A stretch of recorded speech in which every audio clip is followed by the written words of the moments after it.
내가 진실로 진실로 너희에게 이르노니 문을 통하여 양의 우리에 들어가지 아니하고 다른 데로 넘어가는 자는 절도며 강도요 문으로 들어가는 이는 양의 목자라. 문지기는 그를 위하여 문을 열고 양은 그의 음성을 듣나니 그가 자기 양의 이름을 각각 불러 인도하여 내느니라. 자기 양을 다 내놓은 후에 앞서가면 양들이 그의 음성을 아는 고로 따라오되 타인의 음성은 알지 못하는 고로 타인을 따르지 아니하고 도리어 도망하느니라. 예수께서 이 비유로 그들에게 말씀하셨으나 그들은 그가 하신 말씀이 무엇인지 알지 못하니라. 그러므로 예수께서 다시 이르시되 내가 진실로 진실로 너희에게 말하노니 나는 양의 문이라. 나보다 먼저 온 자는 다 절도요 강도니 양들이 듣지 아니하였느니라. 내가 문이니 누구든지 나로 말미암아 들어가면 구원을 받고 또는 들어가며 나오며 꼴을 얻으리라.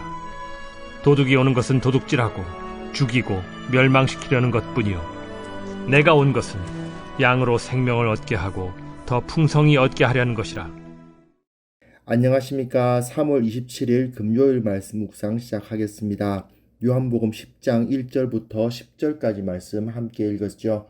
우리는 지금 요한복음 9장과 10장을 함께 읽어가고 있는 셈인데요. 요한복음의 저자 요한이 9장에서 날 때부터 맹인이었던 사람을 등장시키지 않았습니까? 그리고 그와 관련된 여러 가지 일들을 기록했는데 그 이유는 1세기 당시의 유대교 안에서 일어난 일에 대해서 설명하기 위한 것이라고 볼 수 있죠. 유대교는 이미 생명력을 잃어버리고 껍데기만 남은 종교였습니다. 그리고 그 안에 있는 사람들은 그 종교 지도자들이 두려워서 그들의 불의와 잘못된 것을 말하지도 못하고 대제사장이다, 서기관이다, 바리새인이다, 사두개인이다, 산헤드린 공의회원이다 이런 사람들을 두려워하고 있었던 거죠. 지도자라면 당연히 일반인들을 바르게 가르치고 섬기는 일을 해야 되는데 그들이 하는 일은 예수님께 했던 것과 그리고 그 맹인이었던 사람에게 했던 것과 같이 내쫓고 죽이고 하는 그러한 일들을 하고 있었던 것입니다. 이에 요한은 앞에서 예수님이 세상의 빛으로서 오셨고 이제는 또한 10장에서는 참 목자이시고 양의 문이 되신다라고 소개하면서 유대교에는 더 이상 바른 목자가 없다. 대제사장과 서기관들이 진정한 목자라고 볼 수 없다. 이제 새롭게 세워진 공동체, 교회가 하나님의 백성으로서 예수 그리스도를 목자로서 따라가는 공동체가 되어야 된다. 이런 이야기를 하고 있는 거예요. 그런데 본문 자체가 요한복음 10장 1절부터 21절까지가 하나의 덩어리입니다. 그래서 기왕이면 한 번에 다룰 수 있으면 좋은데 아무래도 분량이 너무 많으니까 나누다 보니 1절부터 10절까지 그리고 11절부터 21절까지 이렇게 나눠놨어요. 근데 구조만 따져보면 1절부터 6절까지는 그 비유를 예수님께서 제시하시는 부분이고 그리고 7절부터 18절까지가 그 비유를 해석하시는 부분입니다. 그리고 19절에서부터 21절은 그걸 들은 유대인들이 분쟁하는 반응을 보이는 이야기가 기록되어 있는데 아무래도 분량 문제 때문에 해석 부분까지 한꺼번에 다룰 수는 없고 그렇다고 해서 구조적으로 6절까지다 하고 6절만 딱 다루면 해석이 전혀 제시되지 않으니까 오히려 묵상하기 힘들 수도 있죠. 그러다 보니 날마다 솟는 샘물이 나눠 놓은 것처럼 10절까지 다루고 그리고 다시 11절부터 21절까지 다루는 그런 방식으로 묵상을 진행해 나가려고 합니다. 그러다 보니까 오늘 묵상은 중간에서 끊기는 느낌이 드실 수 있을 것 같습니다. 1절부터 6절까지 말씀 보시면요. 이 목자의 비유가 제시되고 있어요. 그 당시의 목축업이 이루어지고 있었던 자연스러운 모습, 일반적으로 보게 되는 모습을 그냥 설명하는 듯한 느낌이 드는 부분입니다. 하지만 이것이 바로 예수님께서 어떤 자격으로 이 세상에 오셨던가를 보여주는 상당히 좋은 비유라고 할 수가 있습니다. 이 목자들은 양떼를 풀밭에다가 풀어놓고 거기서 마음껏 풀을 뜯도록 해둡니다. 그리고 밤이 되면 우리로 양떼를 모두 몰고 들어와요. 밤새 우리에 가둬두었다가 아침이 되면 다시 우리의 문을 열고 그 양떼를 이끌어내어서 풀을 뜯게 하는데요. 당연히 목자는 그 문으로 출입하기 마련이죠. 문지기가 있을 수 있는데 밤새 혹시 도둑이 들어서 이 양떼를 훔쳐가지 않을까 싶어서 지키는 사람이 있을 수 있죠. 이 문지기는 목자의 얼굴을 아니까 당연히 목자 왔다 하면 이제 문을 열어주는 거고, 목자는 거기 들어가서 양들을 이끌어내는데 그 양 한 마리 한 마리가 다 이름이 있답니다. 그래서 이름을 부르면 양들이 자기 부르는 줄 안다는 거죠. 그래서 쭉 따라 나옵니다. 굳이 뭐 막대기로 때리거나 하지 않아도 양들의 이름을 부르면 양들이 다 나와서 자, 나 따라와라 하면 양들이 쭉 따라갑니다. 저 목자 따라가면 맛있는 풀들이 있는 곳으로 갈 수 있다는 것을 이미 아는 거죠. 양들이 그 목자를 따르는 데 있어서는 어떠한 저항 같은 것은 없습니다. 하지만 목자가 아닌 자의 경우에는 이들은 일단 문으로 들어가지 않겠죠. 담을 넘어 들어갈 겁니다. 그리고 들어갔을 때 양들도 그가 목자가 아니라는 것을 알기 때문에 도망을 갑니다. 이 비유는 기본적으로 당시 유대교 지도자들이 제대로 된 목자가 아니라는 사실을 보여주고 있습니다. 참된 목자라면 그렇지 않는다는 거죠. 참된 목자라면 일단 그 양들의 이름까지 다 알고, 그리고 양들이 목자를 경계하지 않아요. 목자가 이끌면 그냥 쭉 따라 나오게 되어 있습니다. 하지만 9장에서 날 때부터 맹인이었던 사람과 그리고 그 부모가 종교 지도자들을 두려워하는 모습이 제시되지 않았습니까? 그 부모 같은 경우는 대답하기를 회피하기도 했어요. 또 그 맹인이었던 사람은 종교 지도자들이 예수는 죄인이다 가르치는데 안 따라갑니다. 이건 왜 그러냐? 맹인이었던 사람이나 그 부모가 어리석거나 죄인이거나 마음이 강팍해서 그 종교 지도자들이 가르침을 안 따른 것이냐? 그게 아니라는 거죠. 종교 지도자들이, 그 바리새인과 서기관들이 참된 목자가 아니었기 때문에 이 사람들이 그들을 따르지 않았다는 겁니다. 예수님은 바리새인들이 맹인이라고 지적을 하셨어요. 그러면서 말씀하시기를 저들이 너희들의 인도를 따르지 않는 이유는 무엇이라고 생각하느냐? 저들이 죄인이기 때문이라고 생각하느냐? 그게 아니다. 너희가 거짓 목자이기 때문이다. 그 이야기를 하시는 거죠. 그게 바로 이후에 7절부터 18절에서 그 의미가 하나씩 하나씩 풀려 나오기 시작하는데, 오늘은 10절까지만 다루도록 하겠습니다.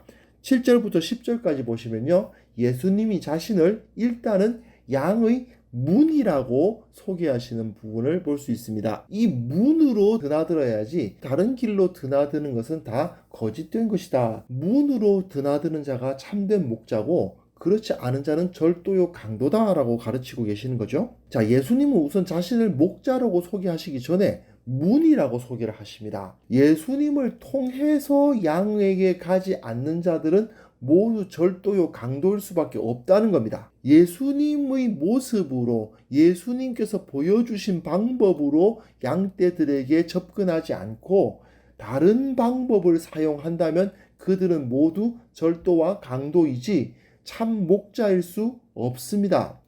예수님께서는요, 여기서 특별히 나보다 먼저 온 자들에 대해서 이야기를 하세요. 예수님보다 먼저 온 자는 다 절도요 강도였기 때문에 양들이 듣지 않았다라고 말씀하시거든요. 나보다 먼저 온 자라는 것은 그 당시 대제사장, 서기관, 바리새인 이런 사람들일 수도 있고요. 또 그 이전에 자기가 그리스도라고 나서가지고 막 폭동 일으키고 하는 사람들이 꽤 있었습니다. 그 사람들이었을 수도 있어요. 중요한 건 뭐냐면 양들이 듣지 않아요. 예수님을 통해서 들어가고 나오면 구원을 받고 또한 양식을 얻는데, 도둑이 들어가고 나가면 구원을 받는 것이 아니라, 즉 생명을 얻는 것이 아니라 죽음을 얻는 거죠. 그리고 풍성히 꼴을 얻는 것이 아니라 빼앗기고 멸망을 당한다는 것입니다. 여기서 요한은 예수님의 말씀을 통해서 예수님만이 유일한 구원의 길이라고 주장하고 있습니다. 그리고 동시에 당시 유대교의 종교 지도자들이 자신을 사람들 위해 높이면서 권세 부리고 세금 걷고 사형 집행하고 출교하기를 두려워하지 않는 그러한 모습들을 고발하고 있는 거예요. 예수님을 통하지 않은 어떠한 목자도 도둑일 뿐입니다. 그리고 도둑은 빼앗고 죽이고 멸망시킬 뿐이라는 거죠. 그 당시 종교 지도자들이 다 도둑이라는 겁니다. 그 유대 공동체로부터 성전세 걷어가지고 자기들은 떵떵거리면서 살고, 그러나 정작 수많은 백성들은 가난 가운데 처하게 만들었지 않았습니까? 그 성전 자체가 그야말로 부패의 온상이었습니다. 그래서 예수님께서 강도의 소굴이라고 하셨잖아요. 예수님을 따르지 않고 예수님의 방식을 사용하지 않으면서 목자인 척하는 자들이 있는데 그들은 모두 도둑일 뿐이다 라는 것입니다. 사실 요한복음 10장은 저와 같은 목회자들에게는 그야말로 뼈를 때리는 말씀이죠. 목사들이 가끔 이렇게 불평하는 경우가 있어요. 성도들이 잘 안 따라준다. 아무리 가르쳐도 변화가 없다. 뭐 이런 식으로 불평을 하는데 주님께서는 이렇게 말씀하시는 것 같아요. 왜 그렇겠니? 네가 제대로 된 목자가 아니니까 그런 거 아니야 라고 말씀하시는 느낌이 들죠. 사실 예수님의 모습을 따라서 예수님처럼 겸손하게 섬기는 목자가 되겠다라고 결단하고 서원하고 했지만 목사들의 마음에도 마찬가지로 죄가 시퍼렇게 살아있으니 그게 잘 안 되는 거죠. 레위기와 민수기 묵상할 때 제가 다루기도 했는데요. 이 제사장의 사역이 뭐냐 하면 백성들이 제사장을 보고 하나님을 떠올리게 해야 돼요. 그게 제사장의 모습이거든요. 물론 모든 사람들이 다 제사장이지만 사역자들은 성도들 가운데에서 제사장 역할을 해야 되지 않습니까? 결국은 성도들이 사역자들을 보고 예수님을 떠올려야 되는 거죠. 목회자들의 모습을 보면서 예수님이라면 저렇게 행동하셨겠구나라는 느낌이 들도록 해야 되는 건데, 사실 너는 잘하냐 하면 한숨만 나오죠. 하면 너무 기준이 높은 거 아니야? 하는 생각이 들 때가 있는데, 그럼에도 불구하고 주님께서는 이 목회자들에게 그 기준을 제시하고 계신 건 분명합니다.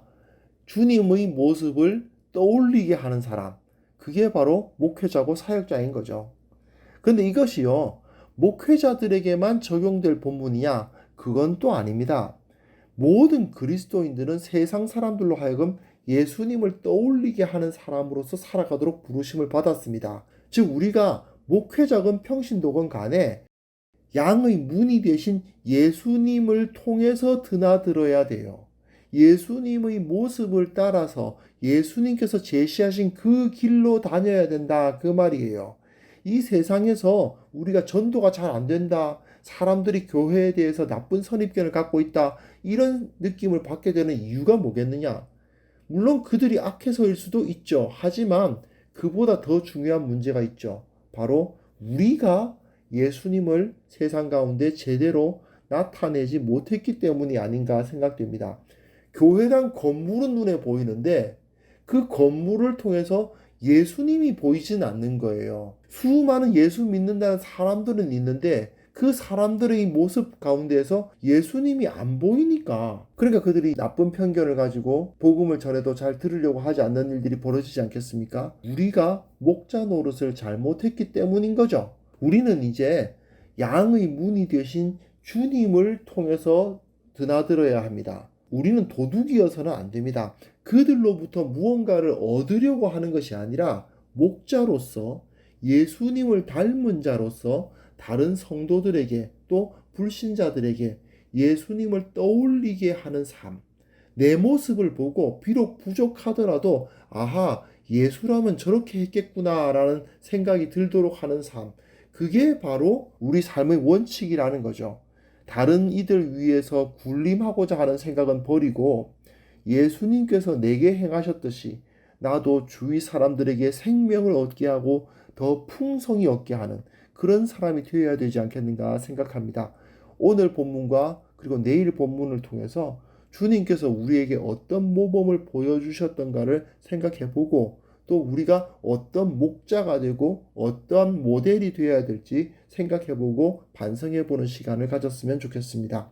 하나님 아버지 감사합니다. 우리가 이 세상 가운데 예수님을 닮은 자로서 살아가야 할 터인데 양의 문이 되신 예수님께서 오가셨던 그 길을 따라야 할 터인데 우리가 부족하여서 세상 가운데 주님의 모습을 잘 드러내지 못했던 것을 회개합니다. 주님께서 불쌍히 여겨주시사 우리를 붙들어 주시고 변화시켜 주시고 오늘부터라도 주님을 닮고 주님의 생각과 주님의 마음을 갖게 하시고 또한 주님처럼 행동하고 주님처럼 말하는 자들이 되게 하여 주옵소서. 그것을 통해서 먼저 목회자 된 자들이 성도들에게 예수 그리스도의 모습을 드러내고 또한 성도들이 이 세상 가운데 예수 그리스도의 향기를 드러내는 그러한 진정한 교회, 살아있는 교회, 수많은 사람들에게 생명을 얻게 하고 더 풍성히 얻게 하는 교회가 될 수 있도록 우리를 붙들어 주옵소서. 오늘 하루도 주님께 의뢰합니다. 전염병의 소식과 나쁜 소문이 오고 가지만 그 가운데에서도 하나님께서 우리와 함께 하신다는 사실을 믿고 두려워하지 않고 기뻐하며 찬송하며 살아가는 우리 모두가 되게 하여 주옵소서. 예수님의 이름으로 기도합니다. 아멘.